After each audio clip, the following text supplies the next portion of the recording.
Yangi O'zbekistonning tinchlik va ma'naviyat targ'ibotchilari tashabbusi, shuningdek, mahallani rivojlantirish va jamiyatni yuksaltirish davlat dasturida belgilangan vazifalarning ijrosini ta'minlash maqsadida O'zbekiston musulmonlari idorasi hamda din ishlari bo'yicha qo'mita hamkorligida o'tkazib kelinayotgan amaliy tadbirlarning navbatdagisi 2026-yilning 25-aprel kuni Navoiy viloyatida o'tkazildi.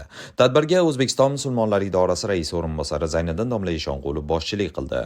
Navoiy viloyati Qiziltepa tumanidagi Boyazid Bastomiy masjidida o'tkazilgan tashkiliy yig'ilishda O'zbekiston musulmonlari idorasi Navoiy viloyati vakilligi rahbariyati, tuman shaharlar bosh imom xatiblari, bosh otinoylar hamda Navoiy viloyatida faoliyat olib borayotgan masjidlar imom xatiblari taklif qilindi.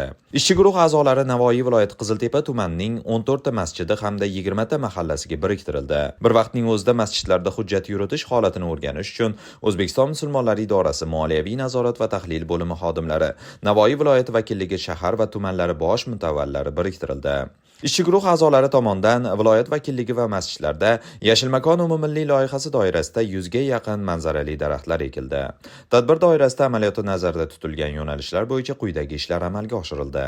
Birinchi yo'nalish bo'yicha imom xatiblar 8 toifaga mansub 100 ta oilaga kirib, ma'naviy ma'rifiy targ'ibot hamda amaliy yordam tadbirlarini olib bordilar va tadbirlar davomida 100 ta oilaga Vaqf xayriya jamoat fondi tomonidan ajratilgan 20 million so'mlik shirinlik va oziq-ovqat mahsulotlari hamda 200 kilogramm xurmo xonadonlar sohiblariga topshirildi. Shuningdek, Qiziltepa tumanidagi 36 sonli alohida ta'limga ehtiyoj bo'lgan bolalar uchun ixtisoslashtirilgan maktab-internat tarbiyalanuvchilaridan 200 nafariga jami 8 million so'mlik o'quv qurollari tarqatildi. Notinch bo'lib turgan 12 ta oila o'rganilib, ularga nasihatlar qilindi. 6 ta holatda arazlashgan, janjallashganlar yarashtirildi.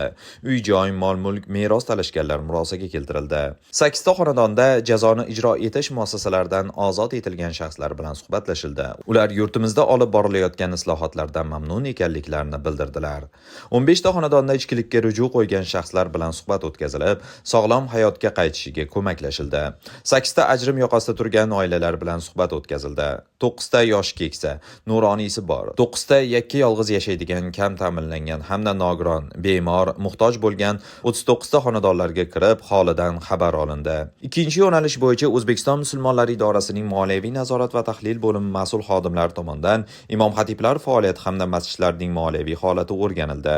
O'rganish natijasiga ko'ra masjidlarda yaratilgan sharoit hamda imom xatib boshchiligida masjidlar jamoalarining faoliyatiga ijobiy baho berildi.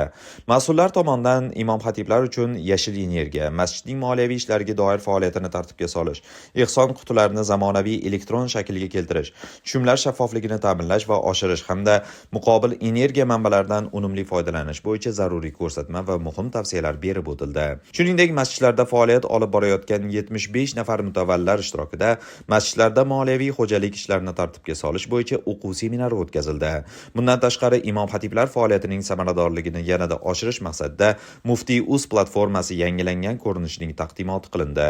Uchinchi yo'nalish bo'yicha ishchi guruh a'zolari o'zlariga biriktirilgan Qiziltepa tumanidagi masjidlarda peshin namozini ado qilib, yig'ilgan qavmga shukronalik buyuk fazilat, farzand tarbiyasi, yaxshilikning mukofoti yaxshilikdir, qo'ni-qo'shnichilik huquqlari, islohotlar xalq manfaati uchun, mazhabga ergashish va yot g'oyalar ta'siridan saqlanish kabi dolzarb mavzudagi ma'ruzalar qilib berdilar. Unda 1160 nafar tinglovchi, ya'ni namozxon qamrab olindi. Navoiy shahridagi Qur'oni Karim va tajvid fani bo'yicha o'quv kursi faoliyati bilan tanishilib, o'quvchilar bilan suhbat o'tkazildi. Tinglovchilarga diniy sohadagi islohotlar haqida ma'lumotlar berildi.